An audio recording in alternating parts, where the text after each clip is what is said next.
welcome back to the Mystical Luna channel, where I do revisiting James Bond. This time, we are now in a new Bond era, the Roger Moore era. We're of course starting with 1973's Live and Let Die, starring Yaphet Kotto, Jane Seymour, amongst many others.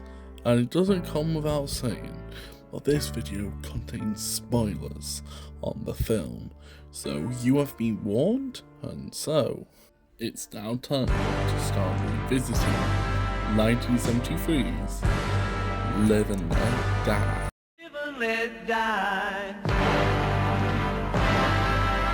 Live and let die.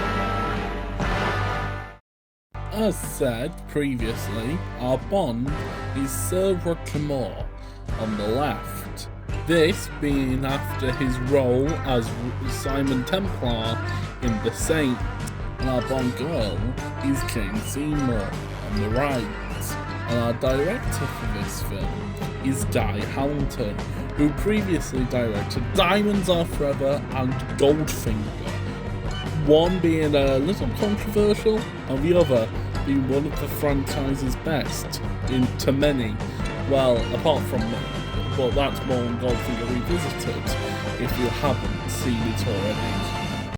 So with that all done with, I hope you're ready to join me and Roger Moore as we explore Bond's second journey into the United States with 1973's Live and Let Die. I hope you enjoy my revisiting, whatever the quality is, whether I have to decrease or have it bloody max. Depends on if I can get this blocked or not, because Diamonds had the issue where he was blocked because of copyright. So anyway, I hope you enjoy. Right away, I love George Martin's score for Live and Let Die.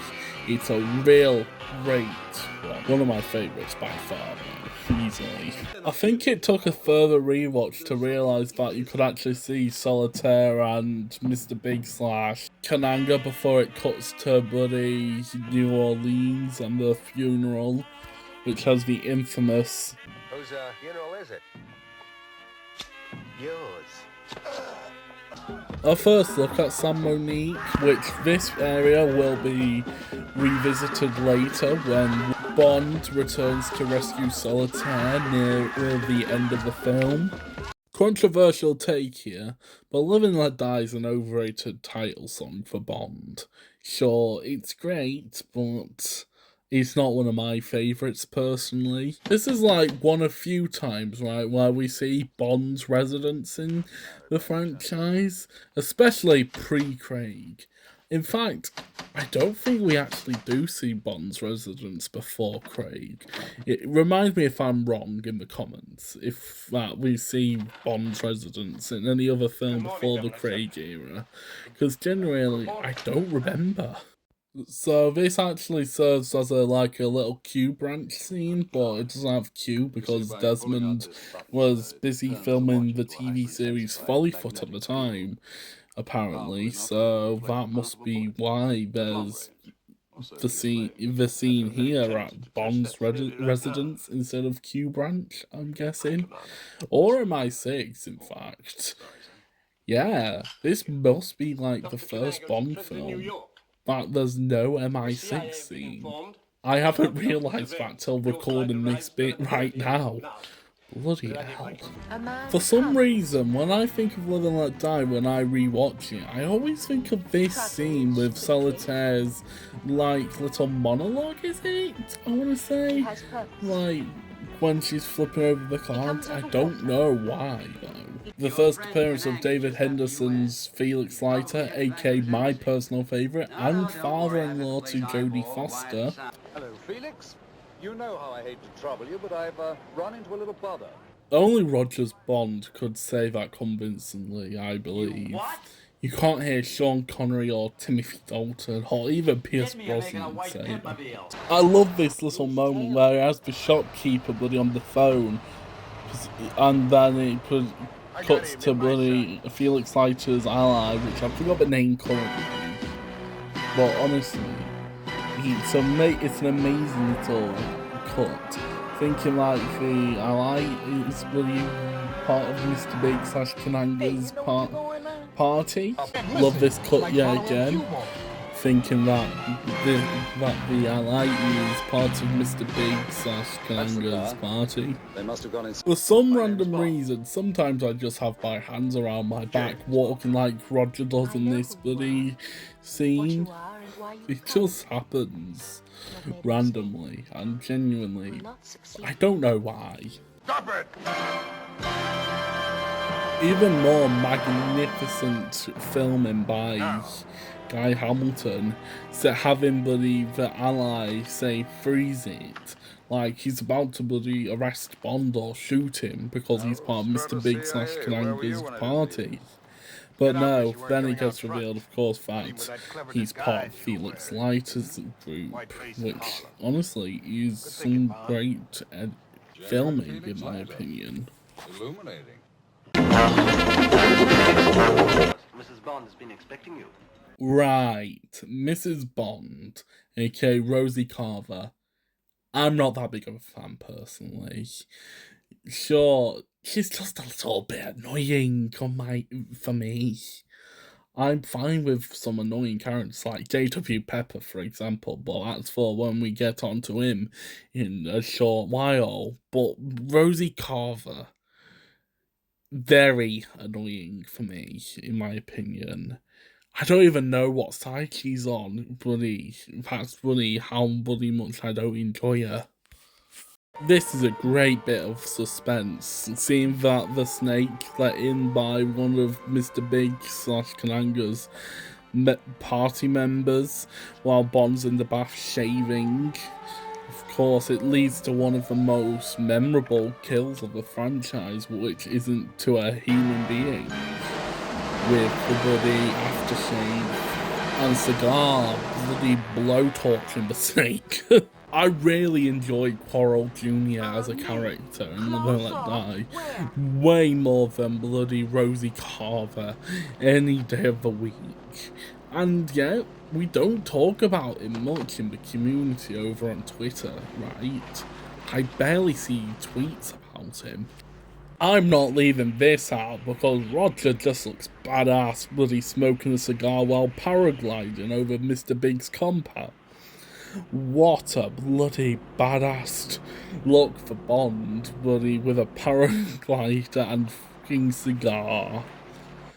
Nobody has looked better smoking a cigar in a Bond film than Roger Moore in Live and Let Die. Everyone on Bond Twitter when it's a hot day It's still going to be a beautiful day. outside. Even the official 007 account tweeted this once, many years ago. Like, when I first joined, or was it before I joined Twitter? But I do remember this clip being on the 007 Twitter at one point in time. It's a nice, good little chase this bit, but it doesn't compare to the chase what comes up in a bit. Well, hello, Jim. I love the score for this chase scene, like, with Mrs. Bell as well, a great comedic little side character. Just an amazing little chase. Not the one I was mentioning just before this, but it's still a good one, and I still prefer this over that other one too. Just wing it, shall we, Mrs. Holy shit. I really enjoy this cover bit of the title song. Wonderful singing by, I don't remember the actress's name at the current moment. It might just be a minute long, but this is one of the most iconic scenes of the film. Rog, or shall I say, I think the crocodile's owner was Ross Kananga, jumping over the crocodiles. Iconic scene, honestly. And I love that Bond uses bloody the meat to bloody lure the crocodiles into the bloody farm to set it on fire so he can escape. Wonderful thinking from Bond. This is what I was on about for the chase. I love this boat chase. It runs a little bit too long though, but still, I really enjoy it. And we get introduced to J.W. Pepper, one of my personal favourite side characters of the franchise. Toby, I got me a regular Ben-Hur down here. Now back at San Monique, and honestly, we're near the end of the film now. I do enjoy how Jane Seymour looks in a white robe for this section of the film. Of course, I don't really have it as high up as before, but still, I'm not that big of a fan of Live and Let Die, to be quite honest. It's like one of the lowest of the films I've covered so far. This is Paul Jr. planting the explosives what ultimately explode Kananga's poppy fields, but as Bond rescues Solitaire. This is like one of the first scenes I remember seeing of a Bond film many years ago, before I watched The Man with the Golden Gun, Mr. Big's death. I can't remember what I thought of it back then, but of course I've since realised how bloody ridiculous it is now. But of course, Roger Moore's He always did have an inflated opinion of himself. delivery just makes it even better. Oh dear, Teehee's still alive because his metal claws through a train bag. What's gonna happen next?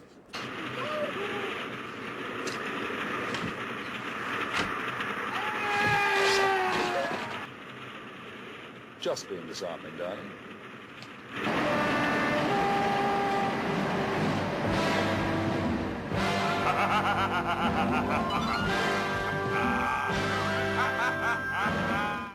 So that's my thoughts on Live and Let Die. Sure, it's not the entire film, but honestly, I'm still not that big of a fan. Sure, I know someone who ranks it very high because it was like the first they ever watched. But honestly, Live and Let Die hasn't really been one of my favourites. It's one of my father's. I think it may be his actual favourite, but honestly, it's not one of mine. Of course, the next film, The Man with the Golden Gun, which will be covered next, was my very first Bond film. So, until then, I've been Mr. Cluner 007 on Twitter, or Mr. Cluner on Letterboxd. You can find me at them two links. They're both linked in the description, also at the end title card. So, until then, I'll see you next time for 1974's The Man with the Golden Gun. As usual, if you want to follow me on social media, I'm mostly on both Twitter at Mystic Luna Double, 07, and pretty much daily on Letterboxd at Mystic Luna. Both are linked in the description, and goodbye for now.